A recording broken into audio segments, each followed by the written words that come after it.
छोटे से शहर में शानदार कहानियों से भरी एक आरामदायक किताबों की दुकान थी।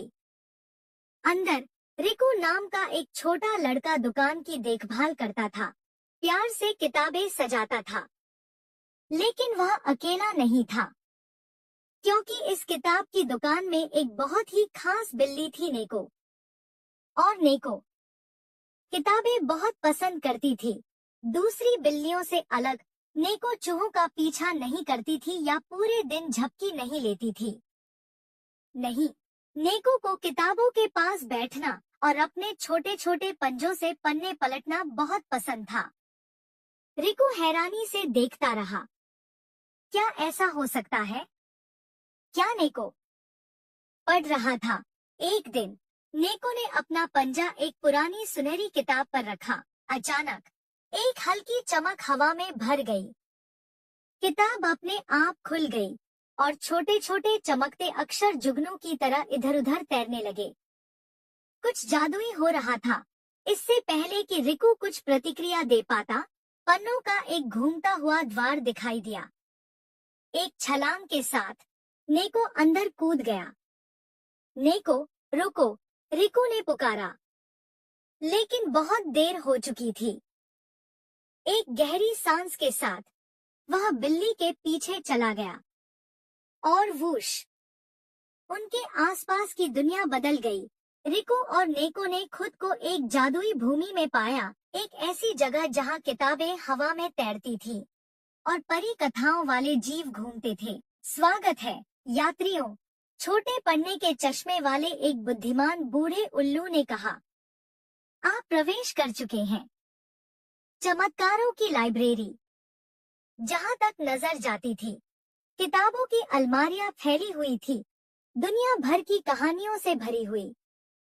कुछ किताबें अपनी कहानियां फुसफुसाती थी, अन्य सुनहरी धूल से चमकती थी। नेको की आंखें उत्साह से चौड़ी हो गई। यह एक सपना सच होने जैसा था।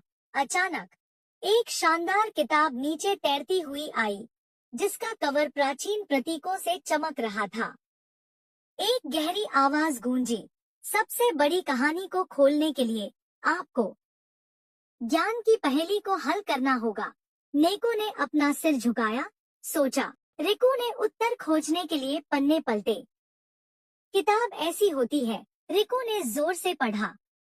एक दोस्त की तरह, नेको ने फुसफुसाया।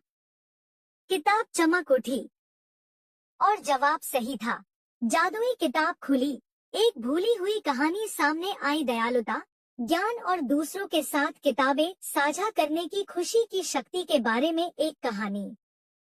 जैसे जैसे शब्द हवा में नाच रहे थे, रिकू और नेको ने महसूस किया कि उनके दिल गर्मजोशी से भर गए हैं।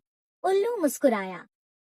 तुमने कहानियों के जादू को अनलॉक कर दिया है। अब जाओ और इसे साझा करो।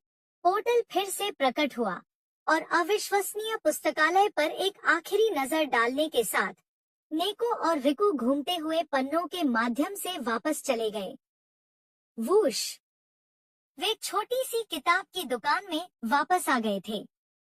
सुनहरी किताब धीरे से बंद हो गई और चमक फीकी पड़ गई।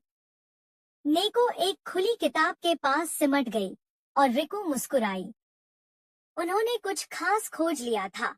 उसी दिन रिकू ने खिड़की पर एक नया बोर्ड लगाया, मुफ्त रीडिंग क्लब।